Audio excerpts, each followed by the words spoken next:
Hello, everybody, and welcome to my AEW Dynamite review. A lot of things going on in the show tonight. What do we got here tonight for AEW, huh? Especially building into the Revolution pay-per-view on February the 29th. What was going to go down? And in Cleveland, Ohio tonight, we get a home state welcome back to John Moxley was from Cincinnati, Ohio, but this is Ohio, and they were in Cleveland. John Moxley came out, or as a lot of people like to call him, the Pirate right now, or the New Solid Snake. He came through the crowd. The crowd popped for Moxley. Moxley got in the ring, talked about everything was all fun games until Jericho stabbed him in the eye, and that he's going to meet him in Chicago for the AEW World Championship. That Jericho's the final obstacle to the top of the mountain in AEW, and he's the obstacle for this arguably, one of the greatest of all time that comes with that. But you talk about the inner circle and everything, and how Jericho has done all these horrible things and or dastardly deeds in wrestling and whatnot. Talking about breaking Dustin Rhodes' arms, maiming Cody's face, stealing Ray's mask, if you want to go all the way back to 2009 with Rey Mysterio versus Chris Jericho for the Intercontinental title. I remember that. And he even punched a woman in the face. If you do not know that, he mostly punched Shawn Michaels' wife in the face back in, it was about 08, 09 during that feud, if I remember. So he's done all that. And Mox pretty much talked about, so I don't wear a black hat, I don't wear a white hat, but I have a code that keeps me sleeping comfortably at night. And that Jericho is deeply insecure bully, and he does not like bullies, so he's going to look down at the barrel of the gun, and he's going to take the AEW championship. He doesn't want it, he's going to take it from him. And it's not about what Jericho is, it's the man that he isn't, and he has now. You say now he knows he has a target on his back, but he got to have one eye behind his head until Chicago. And he told Jericho to come out and be a man for once in his life. Jericho came out then. The fans once again start singing Chris Jericho's theme song like they did on the boat last week. It's a fun song to sing too. Jericho called Cleveland typical idiots. And it makes him laugh when he hears Moxley talking, say you earned this shot, but all you earned was a spike to the eye. And we offered you to join an inner circle, but now you look like Captain Jack Sparrow. Yo ho ho and a bottle of dumb, that is for him. And he called him stupid. I saw your mother backstage. She looked fetching. He may give her a call later. And he apologized. I gave you the keys to the kingdom and everything, but now you want to challenge the champion. And pretty much, he was going to go to the ring, but he said the crowd can go to hell. And he said, you know what? Mox says, I'm not stupid enough to go on another 5-on-1 beatdown because that's just stupid and you're wrong. Mox says he was born and raised in the great state of Ohio, which he says, O-H-I-O. The crowd did. I don't know how they're doing in Ohio, but he said he always wanted to do that, and the crowd reacted big time to Moxley doing that. But, he says he knows the odds are against him right now. He's going to head up the ramp because the inner circle was out there. But Jericho called him a stupid son of a bitch. Then it's not a 5-on-1. Santana and Ortiz pretty much brought Jericho said he brought out the NYC Street Thugs.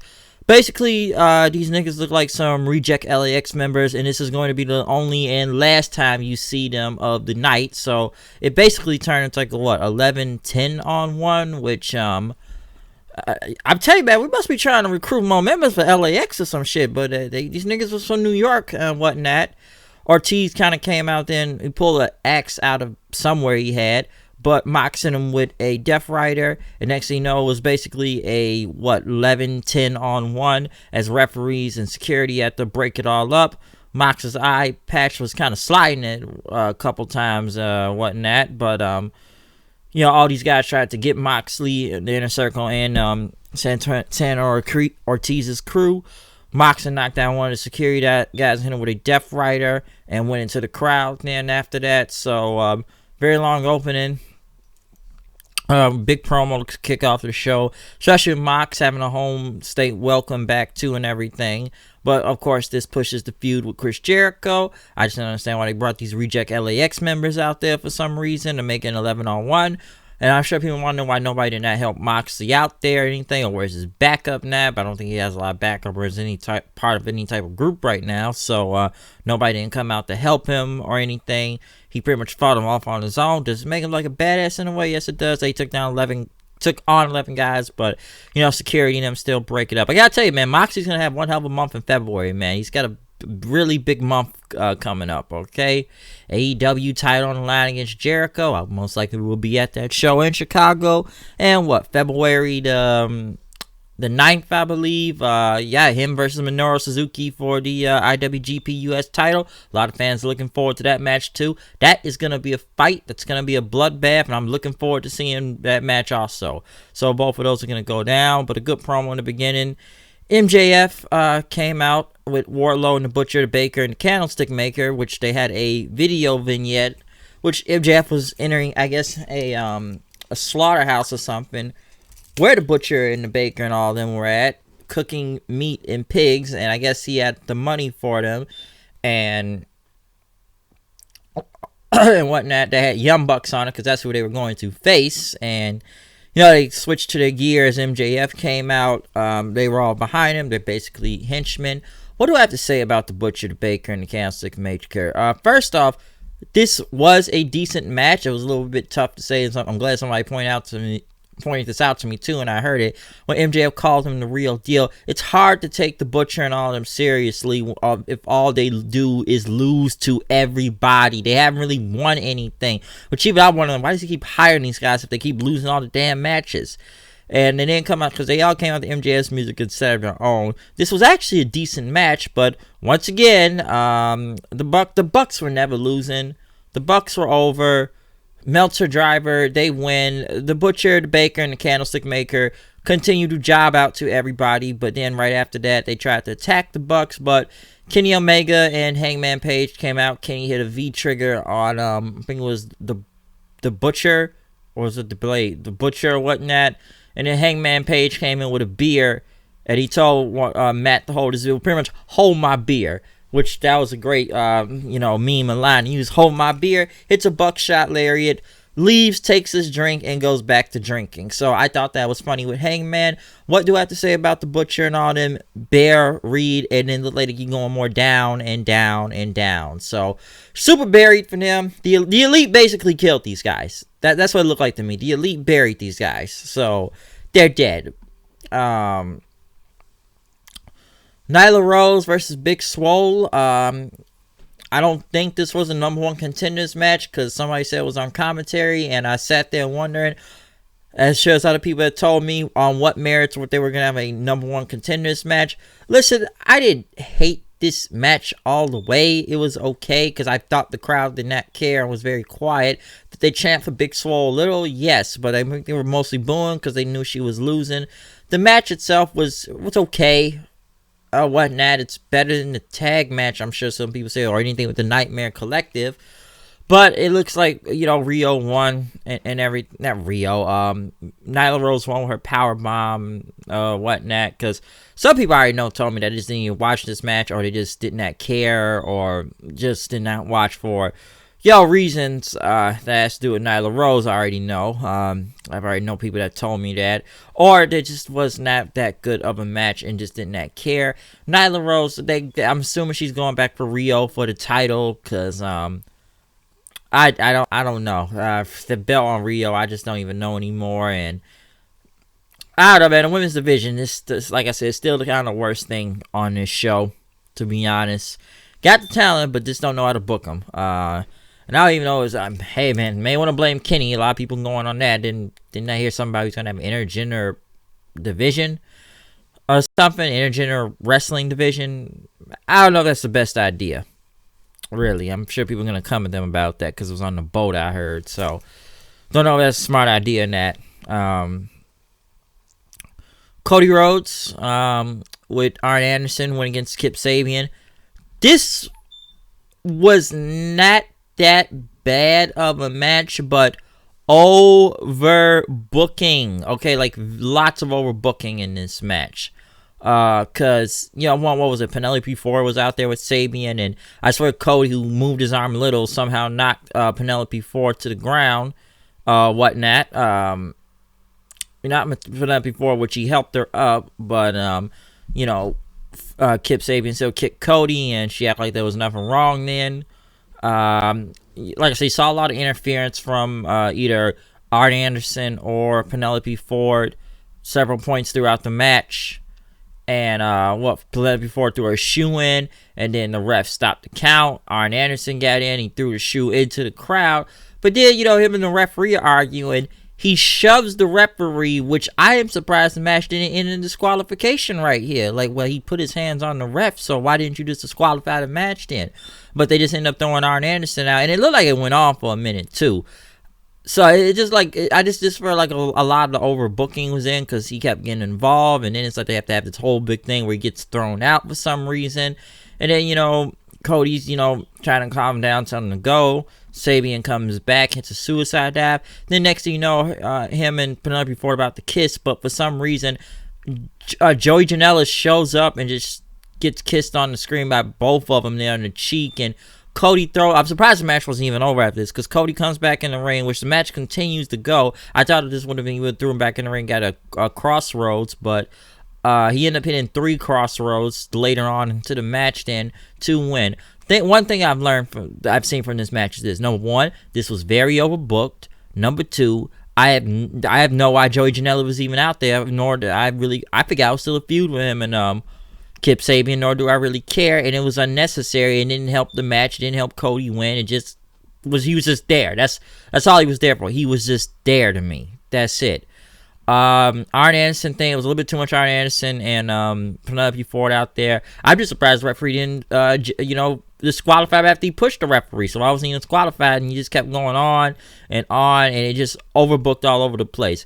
Cody was mostly the most super over person here, so the crowd was really with him or whatnot, but Janela he was just there, but what was the point of that? A lot of unnecessary spots, I felt like, and it overbooked the match. That's what I opinion. It overbooked the match and made it go a little bit long, because I said Cody should have been done with this guy at least maybe about 2-3 minutes ago than doing all this. We then go back to next week with the horrible promo from Britt Baker. Britt Baker is back again to talk to Tony Schiavone. He was going to apologize, but she demanded to be called the doctor, and she wasn't offended and everything. Fans started chanting, "Baker sucks." I already called him Mr. Starbucks and had the microphone on Twitter and talked about JR. And, I'm aware I'm a dentist, which they say that every week she's a dentist, because all you could talk about.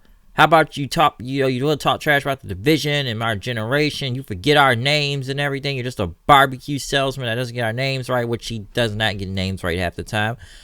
And she said she was the leader of the locker room division and the first person signed to AEW. I'll be around every week, but where's Rio, huh? Where's your champion? And then talked about Tony Schiavone and saying you're just, you got gingivitis and, you need to pick up a toothbrush and whatnot and walk off. And just, Cleveland, you have a Baker that you can believe in. Okay, let me say this. Britt Baker was a little bit more better on the microphone this week. She looked like she was a little bit more direct and kind of knew what she was doing in a way. So this wasn't that bad. I still think Britt Baker's bad in general. I don't think the crowd's just really turned on her now, really, because I just think they knew this whole dentist thing is just very bad. Well, they call her a dentist every week. Honestly, she's a dentist all the time. Well, we know she's a dentist, but they just kind of overdid it, if you ask me. It's just it wasn't like I said, it was better because last week it sounded like dog shit. Let me say that, number one. Last week the whole promo and everything, it sounded like shit, bad shit, like horrible shit. Well, like, what do you want me to say from it? It was shit. But this one, it was a little bit better. She looked like she knew what she was doing this time and knew what to say, because last week, the delivery is a little bit better this week. Let me say that. The delivery is a little bit better. It wasn't the worst in the world, so I did not hate it whatnot. So it was at least a better promo from Britt Baker. Because I'm like, this girl can be a heel or a face, because it looks like she's not good at any. So at least they're trying, and the crowd hates her. Some people think maybe like utter heat, because I mean, they just always hate her being a dentist in general. But we'll see where this goes, though. Okay, so I don't know. Be good, though. But I don't know, man. Britt Baker's just not good. I already know that she's not good, but this was a somewhat decent to better promo this week. She's still that good, but at least this was decent, because I just don't think Britt Baker is just good in general. They had Omega and the Bucks in the back talking about they haven't forgot about the Dark Order, but Hangman came in showing off the new nameplates and everything. We got our titles plated, and I guess he was drunk and he handed the Bucks like, here's your nameplate too, man, you're gonna need this someday. Which Kenny pretty much said that the Butcher and the Baker and all of them can choose their partners next week, so I guess we're getting an 8-man tag. Next though, SCU came out then, who had LA Liquor jerseys on. We all know they're from California and whatnot, Southern California. And, of course, that is, the Kobe Bryant jerseys of number 24 and number 8, paying tribute to Kobe after the horrible tragedy that happened on Sunday. I know the announcers, they acknowledged it too, between him, his daughter, and everybody on that helicopter. And, it's unfortunate. We didn't get a chance to even hear SCU's promo and whatnot, because it looked like they were emotional while talking about it, but I'm surprised it was kind of like the wrong time to go to commercial during that. I don't know why. I just felt like it was the wrong time to go to commercial. I'm sure fans were chanting Kobe in the crowd and whatnot, but I was like, really? We're going to skip their promo and whatnot? Because I'm sure that meant something to them, and you kind of saw it on their face, too, if you look at the picture-in-picture thing. So kind of odd they go to the commercial at that time when they're about to cut a promo, and they're still paying tribute to Kobe and everything and whatnot. But they ended up going against Angelico and Jack Evans, the Hybrid 2. I'm surprised. I forget they're there. I'd barely seen them on this show. This match was pretty long, but it was actually decent at the same time. I don't think Angelico and Jack Evans got nothing going on right now. I'm surprised they got this much time out there against SCU to beat them. Well, SCU beat them, but I'm surprised they got this much time out there in general. But yes, SCU ended up beating them with the SCU later. Hopefully they get something for Angelico and Jack Evans, because those guys are really good. I don't know what they really do other than probably dark matches. I barely seen them on TV. But after that, they had the Dark Order in, and then they, threatened Christopher Daniels and his friends, and, your brothers in SCU aren't happy with you, and I don't know, man. The Dark Order, every time I see them, I just roll my eyes half the time. The Exhilarated Leader! Well, you better hope they get this Exhilarated Leader soon and get them over, because they can get over on their own with, Evil Uno Shredder right there. They went to a cool video promo with Pac then, rolling in some park, walking up and down the stairs, talking about Moxley's eye. It's going to get plucked out and whatnot, and what Jericho's done in that. Kenny, that there will be blood next week, and he's tired of waiting on him, so I'm sure he's gonna do something to Kenny or somebody he knows. So a very good Pac video. I thought that was good. I'm doing like a lot. I am like a lot of other people. I feel like he needs to be bigger at the top of the card. Say with the Lucha Brothers. Main event time, Inner Circle, Chris Jericho, Santana Ortiz tagging again. Jericho having a Puerto Rican flag on his neck this week versus Darby Allin and Private Party. I would say very good spot fest 6-man tag again. I wouldn't say it was better than last week's, I'll say that, but it was a another 6-man tag and whatnot. Kind of like last week. Very good, though. Of course, you're going to see some crazy spots in there from Darby Allin or Santana Ortiz, a Private Party, and whatnot. I thought that Swanton that was on top of Jericho looked really good, though, by Isaiah Cassidy. But Jericho was able to kick out. He pretty much got up then, and he ended up hitting the Judas Effect on Isaiah Cassidy for the win.